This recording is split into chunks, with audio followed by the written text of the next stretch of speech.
రాత్రిపూట చీకటిలో కూర్చున్న రాజు తన చేతుల్లో తలదాచుకుని ఉన్నాడు. అతని కళ్లల్లో నీరు తిరుగుతోంది. ఇంటిలో అందరూ నిద్రపోయారు, కాని అతనికి మాత్రం నిద్రలేదు.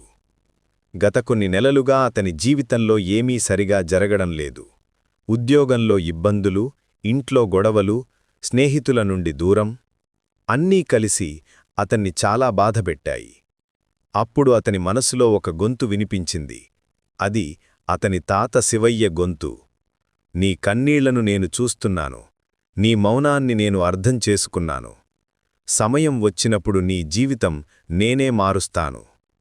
ఈ మాటలు రాజు గుర్తుకు వచ్చేయి. అతని తాత చాలా సంవత్సరాల క్రితం చెప్పిన మాటలు అవి. రాజు చిన్నప్పుడు ఎప్పుడైనా బాధపడితే శివయ్య అతని దగ్గరకు వచ్చి ఈ మాటలు చెప్పేవారు. బాబూ, నువ్వు ఏడుస్తున్నావని నాకు తెలుసు. నువ్వు ఏమీ మాట్లాడకపోయినా నీ మనసులో ఏం జరుగుతోందో నాకు అర్థమవుతోంది. కాని గుర్తుంచుకో, సమయం వచ్చినప్పుడు నేను నీ జీవితాన్ని మార్చేస్తాను అని. అప్పుడు రాజుకు అర్థం కాలేదు ఆ మాటల అర్థం. కాని ఇప్పుడు అతనికి అర్థమైంది. శివయ్య అంటే దేవుడు. అతను ఎల్లప్పుడూ మనల్ని చూస్తూ ఉంటాడు. మన బాధలు అతనికి తెలుసు. మనం మాట్లాడకపోయినా మన మనసులో ఏం జరుగుతోందో అతనికి అర్థమవుతుంది. రాజు లేచి కిటికీ దగ్గరకు వెళ్లాడు. బయట చంద్రుడు ప్రకాశిస్తున్నాడు. అతను మనసులో అనుకున్నాడు, శివయ్య, నేను చాలా బాధపడుతున్నాను. నా జీవితంలో ఏమీ సరిగా జరగడం లేదు.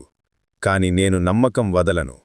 నువ్వు చెప్పినట్లుగా సమయం వచ్చినప్పుడు నా జీవితాన్ని మార్చేస్తావని నమ్ముతున్నాను. మరుసటి రోజు ఉదయం రాజుకు ఒక ఫోన్ కాల్ వచ్చింది. అది అతని పాత స్నేహితుడి నుండి. రాజూ, నాకు ఒక మంచి ఉద్యోగ అవకాశం తెలుసు. నువ్వు ఇంటర్వ్యూకి రావాలా అని అడిగాడు. రాజు ఆశ్చర్యపోయాడు. ఇంతకాలం ఎవరూ అతనిని గుర్తుంచుకోలేదు. కాని ఇప్పుడు అకస్మాత్తుగా ఈ అవకాశం వచ్చింది. అతను గుర్తుంచుకున్నాడు శివయ్య మాటలు. సమయం వచ్చినప్పుడు నీ జీవితం నేనే మార్చుతాను. అవును, ఇదే ఆ సమయం. దేవుడు అతని కన్నీళ్లను చూశాడు. అతని మౌనాన్ని అర్థం చేసుకున్నాడు. మరియు ఇప్పుడతని జీవితాన్ని మార్చడానికి మొదలుపెట్టాడు. రాజు ఆ రోజు నుండి మారిపోయాడు. అతనికి కొత్త ఉద్యోగం వచ్చింది. కుటుంబంలో శాంతి వచ్చింది. స్నేహితులు తిరిగి దగ్గరయ్యారు. అతను ఎప్పుడూ గుర్తుంచుకుంటాడు శివయ్య మాటలు. మనం ఎంత బాధపడినా దేవుడు మనల్ని చూస్తూ ఉంటాడు. మన మౌనాన్ని అర్థం చేసుకుంటాడు. మరియు సరైన సమయంలో మన జీవితాలను మార్చేస్తాడు.